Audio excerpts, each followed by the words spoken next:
اعوذ باللہ من الشیطان الرجیم بسم اللہ الرحمن الرحیم السلام علیکم ورحمۃ اللہ وبرکاتہ۔ خوش آمدید آپ کا صراط مستقیم چینل پر۔ یہ چینل اس لیے بنایا گیا ہے تاکہ علم، ہدایت اور روحانی تربیت ہو سکے۔ یہ مقصد صرف اور صرف ہم سب مسلمانوں کی، ہم سب انسانوں کی رہنمائی ہے تاکہ ہماری زندگیاں بہتر ہوں، صحیح راستے کی طرف ہم متوجہ ہوں۔ اس میں ہم مختلف موضوعات پر معلوماتی ویڈیوز، دینی مسائل، اخلاقی تعلیمات کو انشاءاللہ پیش کرنے کی کوشش کریں گے۔ جس کتاب کا ہم مطالعہ کر رہے ہیں وہ کتاب، اس کا نام ہے 250 سالہ انسان، کہ جس کی تحریر رہبر معظم سید علی خامنہ ای نے کی ہے۔ اس میں جتنے بھی ہمارے 14 معصومین ہیں، ان کے حوالے سے، ان کی سیاسی زندگی کے حوالے سے بات کی گئی ہے، جو کہ واقعاً بہت اہم ہے۔ آج انشاءاللہ حضرت فاطمۃ الزہرا سلام اللہ علیہا کے حوالے سے بات کرتے ہیں، تو چلیں شروع کرتے ہیں۔ حضرت فاطمۃ الزہرا کا فیض انسانوں سے بھری اس دنیا کے کسی چھوٹے سے گروہ تک محدود نہیں۔ اگر حقیقت بین اور منطقی نگاہوں سے دیکھا جائے تو پوری انسانیت حضرت فاطمہ سلام اللہ علیہا کی احسان مند نظر آتی ہے، اور یہ کوئی مبالغہ نہیں بلکہ حقیقت ہے۔ جیسا کہ پوری انسانیت اسلام، قرآن، انبیاء الہی اور رسول اکرم صلی اللہ علیہ وآلہ وسلم کی تعلیم کی مرہون منت ہے، اور ہر گزرتے دن کے ساتھ اسلام اور حضرت فاطمہ سلام اللہ علیہا کی معنویت کا نور مزید واضح ہوتا جائے گا، اور بشریت اسے بہتر انداز میں محسوس کرے گی۔ ہماری ذمہ داری یہ ہے کہ خود کو پیغمبر صلی اللہ علیہ وآلہ وسلم کے خاندان سے منسوب ہونے کے لائق بنائیں۔ البتہ خاندان رسالت، ان کے اعضاء اور ان کی ولایت سے سرشار لوگوں سے منسوب ہونا بہت مشکل کام ہے، جیسا کہ ہم زیارت میں پڑھتے ہیں کہ ہم آپ کی محبت اور دوستی سے سرشار ہیں۔ یہ جملہ ہمارے کاندھوں پر عائد ذمہ داریوں میں مزید اضافہ کرتا ہے۔ یہ خیر کثیر جس کی خوشخبری خداوند متعال نے سورہ کوثر میں رسول اللہ کو دی تھی، یعنی ارشاد القدس تھا، انا اعطیناک الکوثر، کہ ہم نے تمہیں خیر کثیر عطا کیا۔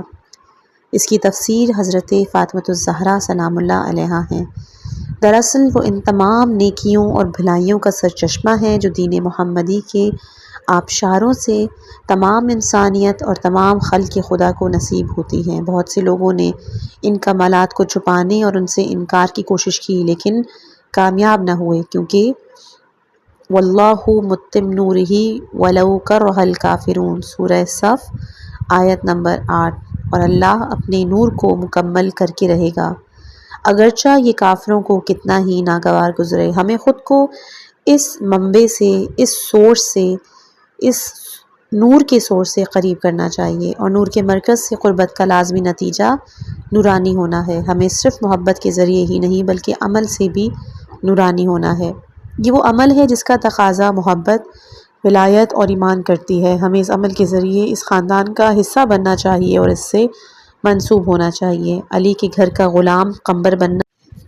السلمان منا اہل بیت، یعنی سلمان ہم اہل بیت میں سے ہے، سورہ کافی جلد نمبر 2 صفحہ 254۔ یہ اس منزل تک پہنچنا آسان نہیں ہے۔ ہم اہل بیت کے پیروکار، ان سے محبت کرنے والے، ان سے توقع رکھتے ہیں کہ وہ ہمیں اپنوں میں اور ان کے دروازے پر بیٹھنے والوں میں شمار کریں۔ وہ کہیں کہ فلاں ہمارے در کی خاک نشینوں میں سے ہے۔ ہمارا دل چاہتا ہے کہ اہل بیت ہمارے بارے میں ایسا سوچیں، لیکن یہ کوئی آسان بات نہیں۔ یہ صرف دعوے کے بلبوتے سے ملنے والی چیز نہیں، اس کے لیے عمل، قربانی، اثار اور ان کی اطاعت ضروری ہے۔ قارئین کرام، ذرا ملاحظہ کیجئے کہ حضرت فاطمہ نے اپنی مختصر زندگی میں بے پناہ فضائل حاصل کیے۔ آپ کتنی کم سنی میں اتنی فضیلوں تک پہنچ گئیں، بہت چھوٹی عمر میں، 18 برس، 20 برس، 25 برس۔ روایات کچھ مختلف ہیں۔ یہ ساری فضیلتیں یوں ہی حاصل نہیں ہوئیں، بلکہ امتحنک اللہ الذی خلقک قبل ان یخلق فوجدک لما امتحنک الصابرا، کہ جس خدا نے تجھے خلق کیا ہے اس نے خلق کرنے سے پہلے تجھے آزمایا اور آزمائش میں تجھے کامیاب پایا۔ روضۃ المتقین فی شرح من لا یحذر الفقیہ۔ خداوند عالم نے حضرت فاطمۃ الزہرا کا امتحان لیا۔ خدا کا نظام حساب کتاب کے ساتھ ہے۔ وہ جو کچھ عطا کرتا ہے حساب سے عطا کرتا ہے۔ اسے اپنی اس خاص کنیز کی قربانیوں اور معرفت کا بخوبی علم تھا، اس لیے اللہ نے انہیں اپنی فیض بے پناہ کا سرچشمہ قرار دیا۔ میں نے ایک روایت میں پڑھا ہے کہ بی بی کے نور کی تابانی سے آسمان کے فرشتوں کی آنکھیں خیرہ ہو جاتی ہیں۔ بہار الانوار جلد 3 صفحہ 173۔ آپ کا نور آسمان کے ملائک کے لیے ایسا چمکتا تھا جیسے ستاروں کی روشنی اہل زمین کے لیے۔ ہم اس چمکتے ہوئے نور سے کیا استفادہ کر سکتے ہیں؟ ہم اس درخشاں ستارے کے ذریعے اللہ اور اس کی بندگی کی راہوں کو تلاش کر سکتے ہیں کہ جو صراط مستقیم ہے، جس راستے کو فاطمہ طے کر کے اس اعلیٰ مقام پہ پہنچ چکی ہیں۔ ہم بھی اس راستے کو ڈھونڈ سکتے ہیں۔ اگر اللہ تعالیٰ نے آپ کی خمیر کو پاک و پاکیزہ قرار دیا ہے تو اس کی دلیل یہ ہے کہ اللہ اس بات سے بخوبی واقف تھا کہ یہ عظیم ہستی عالم ناسوت یعنی عالم مادہ یعنی ہماری یہ مادی دنیا کے جو فلسفی اصطلاح میں علم ناسوت یعنی سب سے پست عالم اور وجود کا سب سے کم ترین درجہ ہے، اس میں بھی امتحان کو کامیابی کے ساتھ طے کرنے والی ہے۔ امتحنک اللہ الذی خلقک قبل ان یخلق فوجدک اما امتحنک صابرا۔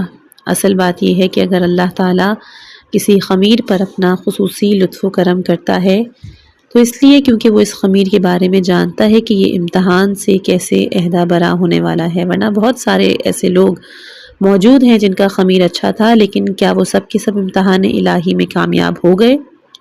حضرت فاطمہ کی زندگی کا یہ وہ حصہ کہ ہم اپنی نجات اور بخشش کے لیے جس کے محتاج ہیں۔ شیعہ اسناد سے یہ حدیث نقل ہوتی ہے کہ پیغمبر اسلام نے فرمایا، یا فاطمۃ عملی فإنی لأغنی عنک من اللہ شیئا، اے میری بیٹی فاطمہ اللہ کے حکم پر عمل کرو، اللہ کے ہاں میں تمہیں کسی چیز سے بے نیاز نہیں کر سکتا، یعنی اپنی آخرت کا بندوبست خود ہی کرو۔ اور حضرت فاطمہ بچپن سے لے کر اپنی مختصر عمر کے آخر تک اپنی عاقبت کی فکر میں رہتی تھیں، اور حضرت نے بچپن سے لے کر شہادت تک کی اپنی مختصر زندگی کس طرح بسر کی۔ اپنی شادی سے قبل کہ جب آپ چھوٹی سی لڑکی تھیں تو نور و رحمت کے پیغمبر صلی اللہ علیہ وآلہ وسلم، دنیائے نور کو متعارف کروانے والی عظیم شخصیت، عظیم عالمی انقلاب کی رہبر و منتظم کے ساتھ کہ جس کا انقلاب تا قیامت باقی رہے گا، جس دن سے آپ نے پرچم توحید کو بلند کیا،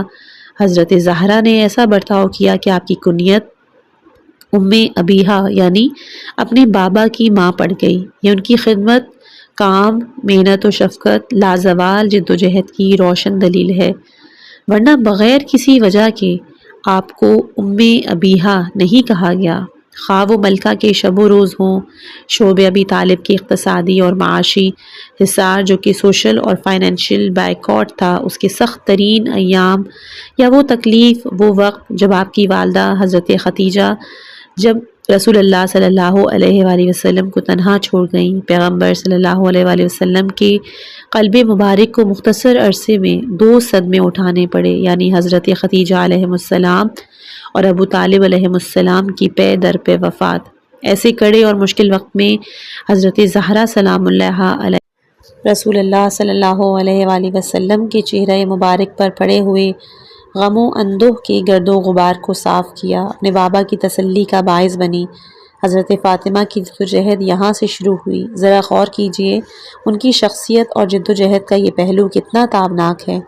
شعب ابی طالب کے واقعے میں آپ کی عمر مبارک 6 یا 7 سال تھی، جو کہ روایات میں مختلف روایات ہیں، اس لیے فرق ہے۔ حضرت فاطمہ اس زمانے میں جب صدر اسلام کی تاریخ میں شعب ابی طالب بے حد سخت اور دشوار تھا، یعنی پیغمبر کی تبلیغ دین شروع ہو چکی تھی، آپ نے اپنی نبوت کا اعلان کر دیا تھا، اور گریجولی رفتہ رفتہ اکابرین مکہ بالخصوص نوجوان اور غلام آپ کے گرویدہ ہوتے جا رہے تھے۔ بڑے بڑے طاغوت جیسے ابو لہب، ابو جہل وغیرہ کو محسوس ہونے لگا کہ ان کے پاس اب اس کے سوا کوئی چارہ نہیں کہ پیغمبر اور آپ کے ارد گرد کے جو جمع افراد ہیں ان کو مکے سے باہر نکال دیا جائے۔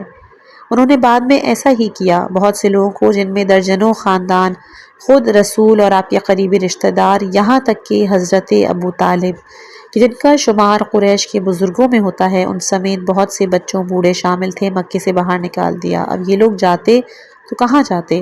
اتفاقاً حضرت ابو طالب کے پاس مکے ہی کے قریب ایک چھوٹا سا پہاڑی درہ تھا جس کا نام شعب ابی طالب تھا۔ شعب پہاڑی دھرے کو کہا جاتا ہے۔ فیصلہ ہوا کہ وہیں چلیں۔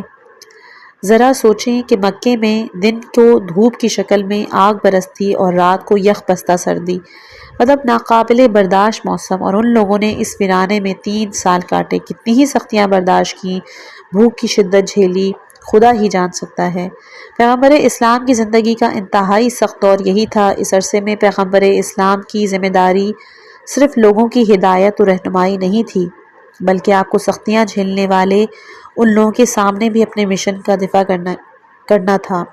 اس بات کو آپ سب جانتے ہیں کہ جب حالات صحیح ہوتے ہیں تو وہ لوگ جو کسی رہبر اور رہنما کو ساتھ دیتے ہیں وہ سب حالات سے خوش ہوتے ہیں، کہتے ہیں کہ اللہ ان کو خوش رکھے، انہوں نے ہماری حالات بدل دیں۔ لیکن جب حالات مشکل ہوتے ہیں، سب تذبذب کا شکار ہو جاتے ہیں، مینس ڈاؤٹس آ جاتے ہیں ان کو، تو وہ کہتے ہیں کہ اس نے تو ہمیں پھنسا دیا، ہم تو ان مسائل میں الجھنا ہی نہیں چاہتے۔ لیکن جن لوگوں کا ایمان مضبوط ہوتا ہے وہ ان مشکلات کا ڈٹ کر مقابلہ کرتے ہیں۔ آخرکار ان تمام سختیوں کا بوجھ پیغمبر اسلام صلی اللہ علیہ وآلہ وسلم کے کاندھوں پر پڑا۔ انہی دنوں جب پیغمبر انتہائی سخت حالات سے دوچار تھے، تب حضرت ابو طالب کہ جو پیغمبر اکرم کے مددگار اور آپ کی امیدیں وابستہ تھیں، اسی طرح جناب خدیجہ جو پیغمبر کی ایک اور بہت بڑی مددگار تھیں، چند دنوں کے اندر یہ دونوں ہستیاں اس دنیا سے رخصت ہو گئیں۔ یہ ایک بڑا عجیب سانحہ تھا، یعنی پیغمبر اسلام بالکل بے سہارا، بالکل تنہا رہ گئے۔ مجھے نہیں معلوم کہ آپ نے کبھی کسی گروہ، کسی تنظیم یا کسی آرگنائزیشن کی سربراہ کے طور پر کام کیا ہے یا نہیں، تاکہ آپ لوگ سمجھ سکیں کہ ایک گروہ کی قیادت کرنا مشکل ترین کام ہے۔ ایسے حالات میں واقعاً انسان لاچار ہو جاتا ہے۔ اب آپ ان حالات میں جناب فاطمہ کے کردار کو ہی دیکھیں کہ جب انسان تاریخ کا مطالعہ کرتا ہے تو اس قسم کی باتوں کو حاشیے میں دیکھ لیتا ہے، لیکن افسوس کے ساتھ کہنا پڑ رہا ہے کہ تاریخ میں اس حوالے سے کوئی الگ باب نہیں کھولا۔ فاطمہ جو کہ رسول اللہ کے لیے ماں، ایک مشیر، ایک جانثار کا کردار ادا کیا، یہی وجہ تھی کہ حضرت فاطمہ الزہرا کے لیے ابیہا یعنی باپ کی ماں کہا گیا۔ اس وقت آپ کی عمر 6-7 سال کی ایک بچی کی تھی۔ البتہ یہ بات بھی ہے کہ عرب ماحول اور گرم علاقوں میں لڑکیوں کی جسمانی اور ذہنی نشو و نما یعنی ان کی گروتھ بہت تیزی سے ہوتی ہے، اس لحاظ سے آپ کی 10-12 سالہ لڑکی کے برابر ہی رہی ہوں گی۔ یہ احساس ذمہ داری، یہ فرض شناسی، یہ سینس آف رسپانسبلٹیز اور ڈیوٹی ہے۔ کیا آپ نوجوان لڑکی کی یہ بات نمونہ عمل نہیں کہ وہ اپنے ارد گرد کے مسائل کے بارے میں اتنی جلدی اپنی ذمہ داری کا احساس کرے؟ آپ اپنے وجود میں پنہاں جوش و نشاط کے اس خزانے کو بروئے کار لاتے ہوئے باپ کے چہرے سے جو اس وقت غالباً 50 سال کا ہوگا بڑھاپے کی سمت گامزن ہیں، غم و غصے کے غبار کو جھاڑے، کیا یہ ایک نوجوان لڑکی کا بہترین نمونہ عمل نہیں ہے؟ یہ بات بہت ہی اہم ہے۔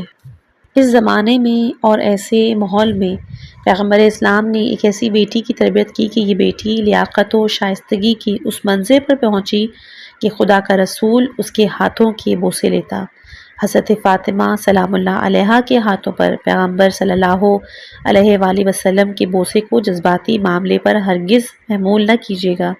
یہ سوچنا کہ چونکہ وہ آپ کی بیٹی تھیں اور آپ کو ان سے بہت محبت تھی لہٰذا صرف اس وجہ سے آپ ان کے ہاتھوں کو بوسہ دیتے، بالکل غلط اور سطحی فکر ہے۔ اس بے مثال اور گراں قدر شخصیت کے مالک اور زیور عدل و حکمت سے آراستہ اسلام کے پیغمبر کے لیے، جن کے افعال و اقوال کا دار و مدار وحی الہی اور الہام پر ہے، بھلا کیسے ممکن ہے کہ وہ جھکے اور اپنی بیٹی کے ہاتھ چومے؟ یہ نہیں ہو سکتا۔ یہاں پر معاملہ کچھ اور ہے اور یہ ماجرا ہی کچھ اور ہے۔ یہ اس بات کی علامت تھی کہ یہ بیٹی اور یہ جوان خاتون جس کی عمر دنیا سے رخصت ہوتے وقت 18 سے 25 سال کے درمیان رہی ہے، در حقیقت انسانیت کی ملکوتی بلندیوں پر فائز اور ایک غیر معمولی ہستی کی مالک تھی۔ عورت کے بارے میں اسلام کا یہی نظریہ ہے، لیکن اس عظیم شخصیت کا روحانی معنوی مقام اس کی جہادی، انقلابی اور اجتماعی مقام سے کہیں بلند ہے۔ فاطمہ علیہ السلام ظاہراً ایک عام انسان تھیں، عورت، اور وہ بھی ایک نوجوان خاتون، لیکن معنوی اعتبار سے ایک عظیم حقیقت، چمکتا ہوا الہی نور، ایک صالح ہستی، ایک ممتاز منتخب روزگار انسان۔ یہ وہ عظیم شخصیت ہے جس کے بارے میں پیغمبر اسلام نے امیر المومنین علیہ السلام سے فرمایا تھا کہ اے علی، تم اس امت کے امام اور میرے بعد ان کے خلیفہ ہو اور مومنین کی بہشت کی طرف رہنمائی کرنے والے ہو۔ گویا میں دیکھ رہا ہوں کہ میری بیٹی فاطمہ قیامت کے دن ایک نورانی اونٹ پر سوار اور آپ کے بائیں دائیں اور آگے پیچھے 70,000 فرشتے کھڑے ہیں، اور وہ میری امت کی مومن عورتوں کی بہشت کی طرف رہنمائی کر رہی ہیں۔ بحار الانوار جلد 23 صفحہ نمبر 24۔ یعنی قیامت کے دن امیر المومنین مومن مردوں کے اور جناب فاطمہ الزہرا مومن عورتوں کی جنت کی طرف رہنمائی کریں گی۔ آپ کی شخصیت امیر المومنین کے برابر ہے۔ یہ وہ عظیم شخصیت ہے کہ جب محراب عبادت میں کھڑی ہو جاتی ہے تو اللہ کے ہزاروں مقرب فرشتے آپ سے مخاطب ہوتے ہیں اور آپ کو سلام کرتے ہیں، آپ کو مبارکباد پیش کرتے ہوئے وہی الفاظ دہراتے ہیں جو آپ سے پہلے آپ کے بارے میں کہے گئے تھے کہ اے فاطمہ، اللہ نے تجھے منتخب فرمایا اور ہر قسم کی نجاستوں سے پاک کیا، تجھے عالمین کی عورتوں پر فضیلت عطا کی۔ بحار الانوار جلد 43 صفحہ نمبر 24۔ ایک عورت، وہ بھی نوجوانی میں ہی، روحانی اور معنوی لحاظ سے اس مقام تک پہنچے کہ بعض روایات کے مطابق اللہ کے مقرب فرشتے آپ سے ہم کلام ہوتے تھے اور آپ کے سامنے کائنات کے حقائق کو پیش کرتے ہیں، اسی لیے آپ کو محدثہ کہا جاتا ہے، یعنی وہ شخصیت کہ جس کے ساتھ فرشتے گفتگو کرتے ہیں۔ یہ دنیا کی دوسری تمام عورتوں کے مقابلے میں حضرت فاطمہ الزہرا سلام اللہ علیہا کمالات کی اس بلندی پر فائز ہو کر دنیا کی ساری خواتین سے مخاطب ہوتی ہیں اور انہیں اس رستے پر چلنے کی دعوت دیتی ہیں۔ تاریخ میں جن لوگوں نے، چاہے ان کا تعلق قدیم جاہلیت سے ہو یا پھر 20ویں صدی کی جدید جاہلیت سے، یہ کوشش کی کہ عورت کی تذلیل و تحقیر کی جائے اور اسے ظاہری زینت کا خوگر بنا کر پیش کیا جائے، اسے لباس کے فیشن، سونے چاندی کا گرویدہ، میک اپ کا دلدادہ ظاہر کریں اور ان کو صرف عیش و عشرت کا سامان بنا کر پیش کریں۔ وہ خود بھی عملی طور پر اس طرز کو اپناتے ہیں اور ان کی یہ بے تکی منطق اور سطحی سوچ جناب فاطمہ کی درخشاں اور سورج کی طرح چمکتی شخصیت کے سامنے برف کی طرح پگھل کر نابود ہو جاتی ہے۔ اسلام حضرت فاطمہ جیسی عظیم اور ملکوتی ہستی کو دنیا کی تمام عورتوں کے لیے ایک نمونہ عمل، ایک رول ماڈل کی حیثیت سے پیش کرتا ہے۔ ان کی ظاہری زندگی جہاد، علم و دانش، زور بیان، فداکاری، شوہر کی خدمت، ماں کا کردار، بیوی کی حیثیت، ہجرت اور تمام سیاسی، انتظامی، انقلابی میدانوں میں کردار ادا کرتے گزری ہے۔ اس جانفشانی سے ایسے حالات کا مقابلہ تو بڑے اور نامور مرد حضرات بھی نہیں کر پاتے تھے، اور آپ کا یہ معنوی مقام، رکوع، سجود، عبادت، دعا، تلاوت، تضرع و زاری، ملکوتی ذات اور معنویت بھری زندگی پیغمبر اکرم صلی اللہ علیہ وآلہ وسلم اور امیر المومنین کے ہم پایا اور مساوی ہونے کی بہترین دلیل ہے۔ اسلام عورت کو جس مقام کا حامل دیکھنا چاہتا ہے، اس کے لیے حقیقی نمونہ یہی خاتون ہے جسے فاطمہ الزہرا سلام اللہ علیہا کہا جاتا ہے۔ ان کی زندگی میں ایک خاص نقطہ پایا جاتا ہے جس پر توجہ دینا بہت ضروری ہے، اگرچہ ہم اس عظیم شخصیت کے معنوی اور روحانی مقام کی بحث میں پڑھنا نہیں چاہتے، اور نہ ہی ہمارے اندر ان کے معنوی اور روحانی مقام و منزلت کو سمجھنے کی قابلیت ہے۔ انسانی اقدار کی بلند ترین چوٹی پر فائز اس عظیم شخصیت کی منزلت کو اللہ جانتا ہے، یا پھر وہ ہستیاں جانتی ہیں جو مقام و مرتبے کے لحاظ سے خود ان شخصیت کے برابر ہوں۔ لہٰذا فاطمہ الزہرا کے مقام و مرتبے کو آپ کے والد بزرگوار یا شوہر نامدار یا آپ کی معصوم اولاد ہی سمجھ سکتے ہیں، اس زمانے کے لوگ ہوں یا اس کے بعد سے لے کر آج تک کے، ان میں اس عظیم الشان روحانی اور معنوی شخصیت کو سمجھنے کی صلاحیت نہیں پائی جاتی۔ آپ کی معنویت کا نور ہر آنکھ نہیں دیکھ سکتی، خصوصاً وہ آنکھ کہ جو کمزور ہو اور نزدیک چیزوں کو دیکھنے کی عادی ہو۔ اس میں ایک عظیم الشان شخصیت میں موجود اعلیٰ انسانی اقدار کے جلووں کو دیکھنے کی صلاحیت ہی نہیں پائی جاتی، لہٰذا ہم جناب فاطمہ الزہرا کے معنوی اور روحانی مقام کو بیان کرنے نہیں جا رہے، لیکن عظیم الشان شخصیت کی عام زندگی میں ایک اہم نقطہ جو پایا جاتا ہے اور مختلف پہلوؤں کا آپ کی شخصیت میں جمع ہونا ہے، ایک مسلمان عورت کی طرح اپنے شوہر کی خدمت، اپنے بچوں کی پرورش اور گھر کی ذمہ داریوں کو نبھانے کے ساتھ کبھی نہ تھکنے والے ایک غیور مجاہد کی طرح اہم سیاسی مسائل سے نبرد آزما ہونا، اپنے والد بزرگوار کی رحلت کے بعد مسجد نبوی میں تشریف لا کر خطبہ دینا اور اپنے موقف کو، اپنے اسٹینڈ کا ایک مسلسل دفاع کرنا، یہ کردار ہر لحاظ سے ایک جہاد، عظیم الشان جدوجہد اور مشکلات اور سختیوں کو جھیلنے کا تقاضا کرتا ہے۔ دوسری طرف آپ کی عبادت، رات کی تاریکی میں محراب عبادت میں کھڑے ہو کر پڑھے جانے والی نمازیں، اپنے رب سے راز و نیاز، اللہ کی حضور آپ کا خضوع و خشوع بھی اپنی مثال آپ ہے۔ آپ عظیم اولیاء اللہ کی طرح اپنے رب سے راز و نیاز اور اس کی عبادت کیا کرتی تھیں۔ فاطمہ سلام اللہ علیہا کی زندگی کا روشن ترین نقطہ یہ ہے کہ آپ کی زندگی میں یہ تینوں پہلو پائے جاتے ہیں۔ آپ نے ان تینوں پہلوؤں کو ایک دوسرے سے الگ نہیں کیا۔ بعض لوگ یہ خیال کرتے ہیں کہ جو شخص عبادت میں مشغول ہو جائے وہ بس ایک عابد، دعا اور ذکر کا عادی ہو سکتا ہے، وہ ایک سیاسی انسان نہیں بن سکتا۔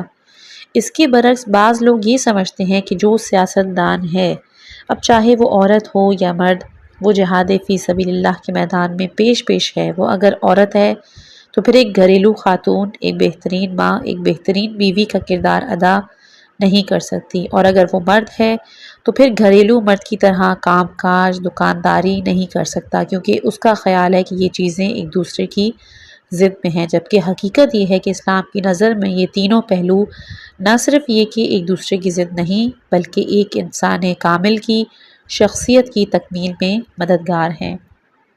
حضرت فاطمہ سلام اللہ علیہا کی شخصیت تمام پہلوؤں یعنی سیاسی، اجتماعی اور جہادی اعتبار سے ممتاز اور نمایاں ہے۔ دنیا بھر کی برسر پیکار اور انقلابی خواتین آپ کی اس مختصر اور پرمغز زندگی سے درس حاصل کر سکتی ہیں۔ ایک خاتون کہ جس نے انقلاب کے گھرانے میں آنکھ کھولی اور اپنا پورا بچپن ایک ایسے باپ کی آغوش میں گزارا ہو جس کی پوری زندگی ناقابل فراموش اور عظیم الشان جدوجہد سے عبارت تھی، وہ معظمہ جو اپنے بچپن میں مکی دور کی سختیوں کو جھیل چکی ہو، جسے شعب ابی طالب جانا پڑا ہو، جس نے وہاں بھوک پیاس کی سختیوں کو برداشت کیا ہو، مدینہ ہجرت کرنے کے بعد ایک ایسے شخص کی شریک حیات بنی ہو جس کی پوری زندگی جہاد فی سبیل اللہ میں گزری ہو۔ فاطمہ سلام اللہ علیہا اور امیر المومنین امام علی علیہ السلام کی مشترکہ زندگی کے تقریباً 11 سالوں میں کوئی 1 سال یا 6 مہینے ایسے نہیں گزرے ہوں گے کہ جب آپ کے شوہر نے جہاد فی سبیل اللہ کے لیے کمر نہ کسی ہو اور میدان جنگ میں نہ گئے ہوں۔ اس عظیم اور فداکار خاتون نے ایک مرد مجاہد اور ایک فوجی کمانڈر کی شریک حیات کی حیثیت سے ان کی شایان شان خدمت نہ کی ہو۔ اگرچہ کہ حضرت فاطمہ الزہرا سلام اللہ علیہا کی زندگی مختصر تھی، جو تقریباً 20 سال سے زیادہ نہیں تھی، لیکن آپ کی زندگی میں جہاد، مبارزہ، جدوجہد، صبر و استقامت، درس و تدریس، نبوت، امامت اور نظام اسلامی کے دفاع میں تقاریر کا ایک عظیم سمندر پایا جاتا ہے۔ اس کا آخری نتیجہ شہادت کی صورت میں ہی نکلا۔ یہ ہے جناب فاطمہ سلام اللہ علیہا کی مجاہدانہ زندگی کہ جو عظیم الشان اور غیر معمولی حد تک بے نظیر و بے مثال ہے۔ یقیناً ہر انسان چاہے آج کا ہو یا آئندہ کا ہو، اس کے ذہن میں ایک روشن اور ایک استثنائی، ایک ایکسیپشنل مثال بن کے چمکتی رہے گی۔ حضرت فاطمہ سلام اللہ علیہا علم کے میدان میں بھی ایک عظیم عالمہ تھیں۔ حضرت رسول اکرم صلی اللہ علیہ وآلہ وسلم کی رحلت کے بعد آپ نے مسجد نبوی میں جو تاریخی خطبے دیے، مرحوم علامہ مجلسی کے بقول تمام ادبا، فصحاء، علماء کو چاہیے کہ وہ مل کر بیٹھ کر آپ کے اس خطبے کے ایک ایک لفظ کی تفسیر کو بیان کریں۔ کیونکہ آپ کا یہ خطبہ اتنا پرمغز، اتنا فصیح و بلیغ ہے کہ ادبی لحاظ سے نہج البلاغہ کے فصیح اور بلیغ ترین خطبوں کی طرح ہیں۔ رحلت رسول اکرم کے بعد فاطمہ سلام اللہ علیہا مسجد نبوی میں گئیں اور لوگوں کے سامنے کھڑے ہو کر فی البدیہ یعنی ایکسٹمپور خطبہ ارشاد فرمایا۔ تقریباً 1 گھنٹے تک خوبصورت اور فصیح و بلیغ اور منتخب لفظوں پر مشتمل یہ خطبہ ایک ادبی شاہکار اور اسلام کا سرمایہ ہے۔ بنیادی طور پر ہم جیسے لوگ جو مقرر ہیں اور فی البدیہ تقاریر کرتے ہیں سمجھ سکتے ہیں کہ آپ کی یہ تقریر کتنی عظیم ہے۔ ایک 18، 20 یا زیادہ سے زیادہ 24 سالہ لڑکی، کیونکہ آپ کی تاریخ ولادت میں اختلاف کی وجہ سے آپ کی صحیح عمر معلوم نہیں ہے، اتنی مشکلات اور سختیوں کے باوجود مسجد چلی آئے اور لوگوں کے جمع غفیر کے سامنے پورے اسلامی حجاب میں ملبوس ہو کر ایک ایسا تاریخی خطبہ بیان کرے کہ اس کا ایک ایک لفظ تاریخ میں محفوظ ہو جائے۔ عرب کے لوگ اپنے حافظے، اپنے میموری کی وجہ سے بہت مشہور تھے۔ وہاں ایک شخص جب کسی محفل میں آ کر 80 مصروں پر مشتمل ایک قصیدہ پڑھتا تو محفل کے اختتام پر 10 لوگ بیٹھ کر اس قصیدے کو لکھتے تھے۔ اس دور کے جو قصائد آج بھی باقی ہیں وہ غالباً اسی طرح محفوظ ہیں۔ وہ اشعار جو اجتماعی مراکز میں پڑھے جاتے تھے انہیں محفوظ کیا جاتا تھا۔ معصومین کی احادیث اسی طرح محفوظ کی گئیں، لوگوں نے بیٹھ کر انہیں لکھا اور حفظ کیا، جس کی وجہ سے یہ خطبے آج تک باقی ہیں۔ بیکار اور فضول باتیں تاریخ میں باقی نہیں رہتی۔ آپ سوچیں کہ اب تک طول تاریخ میں کتنی باتیں کی گئی ہوں گی، کتنی تقریریں کی گئی ہوں گی، کتنے ہی مطالب بیان کیے گئے ہوں گے اور کتنے اشعار کہے گئے ہوں گے، لیکن سب باقی نہیں رہا، کسی کو ان سے کوئی دلچسپی ہی نہیں۔ لیکن جس چیز کو تاریخ نے اپنے سینوں میں محفوظ کیا، 1400 سال گزرنے کے بعد آج بھی جو شخص اسے دیکھتا ہے وہ اپنے دل میں عظمت کا احساس کرتا ہے، یہ خود ان کی عظمت کی علامت ہے۔ حضرت فاطمہ الزہرا کی زندگی کا ہر پہلو اعلیٰ انسانی اقدار کی تلاش اور جستجو سے عبارت ہے۔ آپ کے شوہر نامدار محاذ جنگ کو سنبھالے ہوئے، لیکن ان تمام مشکلوں کے باوجود آپ کا گھر تمام انسانوں کے لیے ایک درسگاہ کی حیثیت رکھتا تھا۔ آپ پیغمبر اسلام صلی اللہ علیہ وآلہ وسلم کی مشکل کشا بیٹی تھیں۔ آپ نے ان مشکل حالات میں بھی کمال سرفرازی کے ساتھ زندگی گزاری، حسنین اور حضرت زینب جیسی اولاد کی تربیت کی، امام علی جیسے شوہر کا خیال رکھا اور پیغمبر اسلام جیسے باپ کی خوشنودی کو بھی ملحوظ رکھا۔ اور جب فتوحات کا سلسلہ شروع ہوا، مال غنیمت کے دروازے کھل گئے، تو پیغمبر اسلام کی اس بیٹی نے دنیاوی لذتوں، عیش و عشرت اور اس قسم کی چیزوں کی طرف کہ جن کی عام طور پر جوان لڑکیاں اور عورتیں متوجہ ہوتی ہیں، کبھی بھی ان چیزوں پر توجہ نہیں دی۔ حضرت فاطمہ سلام اللہ علیہا کی عبادت بھی ایک نمونہ ہے۔ حسن بصری کے جس کا شمار عالم اسلام کے ممتاز عابد اور زاہدوں میں ہوتا ہے، وہ کہتا ہے کہ پیغمبر اسلام کی بیٹی اتنی عبادت کیا کرتی اور محراب عبادت میں کھڑی رہتی تھی کہ محراب عبادت میں زیادہ دیر کھڑا رہنے کی وجہ سے آپ کے پاؤں میں ورم آ جاتا۔ حضرت امام حسن مجتبیٰ فرماتے ہیں کہ ایک رات شب جمعہ میری مادر گرامی عبادت میں مشغول ہوئیں اور صبح تک عبادت کرتی رہیں، یہاں تک کہ سپیدہ سحری نمودار ہوئی، اور روایت کے مطابق امام حسن فرماتے ہیں کہ میں پوری رات سنتا رہا کہ میری والدہ تمام مومنین و مومنات، مسلمانوں اور دنیا اسلام کے عمومی مسائل کے حل کے لیے دعا کرتی رہیں۔ جب صبح ہوئی تو میں نے عرض کی، مادر گرامی پوری رات جس طرح آپ دوسروں کے لیے دعا کرتی ہیں اس طرح اپنے لیے دعا کیوں نہیں کرتی؟ تو آپ نے کہا، بیٹے پہلے پڑوسی پھر گھر، یعنی پہلے دوسروں کا خیال ضروری ہے پھر اپنے لیے۔ یہ ہے وہ آپ کی اعلیٰ سوچ۔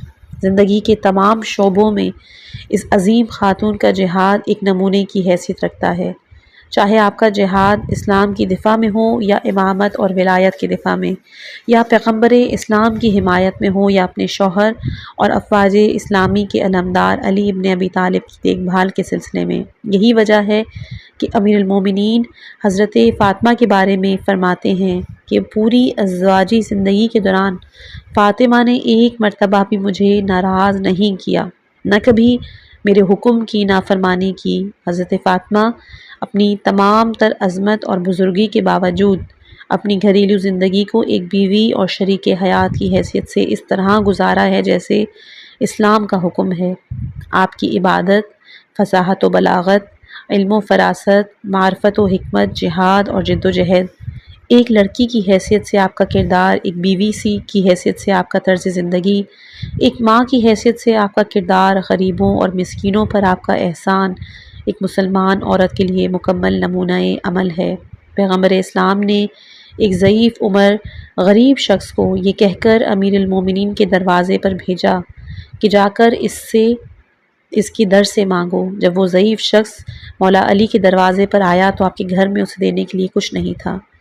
حضرت فاطمہ نے ایک کھال کہ جس پر امام حسن اور امام حسین سویا کرتے تھے وہ اٹھائی اور اس شخص کو دے دی، کہا جاؤ اس کو فروخت کرو اور اپنی ضرورت کو پوری کرو۔ یہ ہے جناب فاطمہ کی ہمہ گیر شخصیت جو کہ مکمل نمونہ عمل ہے۔ ایک مسلمان عورت کو ہمیشہ علم و فراست کی جستجو میں رہنا چاہیے، روحانی اور اخلاقی حوالے سے خود سازی میں کوشاں رہنا چاہیے، اسے ہر قسم کے میدان جہاد میں آگے ہونا چاہیے، دنیا کی پرکشش لیکن بے قیمت اور تکلف چیزوں سے لاپرواہی برتنی چاہیے، عصمت و طہارت کے اس درجے پر فائز ہونا چاہیے کہ کوئی شخص اسے بری نظروں سے دیکھنے کی جرأت نہ کر سکے، گھر کی چار دیواری میں شوہر اور بچوں کے اطمینان قلب کا باعث، اپنے گھر اور گھر والوں کے لیے باعث سکون، پیار اور محبت بھرے دامن اور اپنی باتوں کے ذریعے ایسے بچوں کی تربیت کرے جو روحانی اور نفسانی لحاظ سے صحیح و سالم پرنشاط ہوں، معاشرے کے لیے مفید ثابت ہوں۔ سارے معماروں میں سب سے اعلیٰ اور بہترین معمار ماں ہے۔ ممکن ہے دنیا کے بڑے سے بڑے سائنسدان مل کر کوئی ایسا پیچیدہ قسم کا کوئی الیکٹرانک آلہ ایجاد کریں، بر اعظموں کو نشانہ بنانے والے میزائل بنائیں، فضا کو تسخیر کرنے والے آلات ایجاد کریں، لیکن ان میں سے کسی کو بھی وہ اہمیت نہیں جو ایک اعلیٰ صفات کے حامل انسان بنانے والی شخصیت کی ہے، اور یہ کام صرف اور صرف ایک ماں انجام دے سکتی ہے۔ امید کرتی ہوں کہ آپ سب کو یہ بات سمجھ میں آیا ہوگا۔ میری کاوشیں اگر آپ کو اچھی لگی تو مجھے کمنٹ کر کے ضرور بتائیے گا، اور جو کتاب آپ لوگ چاہتے ہیں اس حوالے سے بتائیے گا۔ لیکن یہاں پر میں اس وقت ان فالوورز کو اور ان سننے والوں کو کہ جو کہ خواتین ہیں، کہ جو کہ صنف نازک سے وابستہ ہیں، میں ان سے صرف ایک بات کہنا چاہوں گی کہ اپنی زندگیوں کا رخ جناب فاطمۃ الزہرا سلام اللہ علیہا کی طرف موڑ لیں۔ انشاءاللہ کہ امام زمانہ کا ظہور بہت ہی نزدیک ہے۔ ہمیں اپنی کوشش کرنی ہے، ہم یقیناً ان کے غلاموں کی بھی پیروں کی خاک نہیں بن سکتے، لیکن بی بی نے اپنے سارے افعال سے، اپنے سارے کاموں سے ہمارے لیے نمونہ عمل چھوڑا ہے کہ ہم کس طرح اپنی زندگی میں اپنے ماں باپ کا خیال رکھ سکتے ہیں، اپنے شوہروں کا، اپنی اولادوں کا، اور اس کے علاوہ باقی جو ذمہ داریاں ہیں وہ بھی کس طرح سے بأحسن انجام دے سکتے ہیں۔ اگر ہم خواتین دنیاوی شوشوں سے نکل کر حقیقتاً اس سمت کی طرف توجہ دیں تو یہ امر کوئی مشکل امر نہیں ہے، یہ بہت آسان بن جائے گا۔ امید کرتی ہوں میری بات کسی کو بری نہیں لگی ہوگی۔ اپنی دعاؤں میں مجھے حقیر کو یاد رکھیے گا کہ حقیقتاً میں بی بی فاطمۃ الزہرا سلام اللہ علیہا کے نقش قدم پہ چل سکوں۔ اپنی دعاؤں میں یاد رکھیے گا۔ والسلام علیکم ورحمۃ اللہ وبرکاتہ۔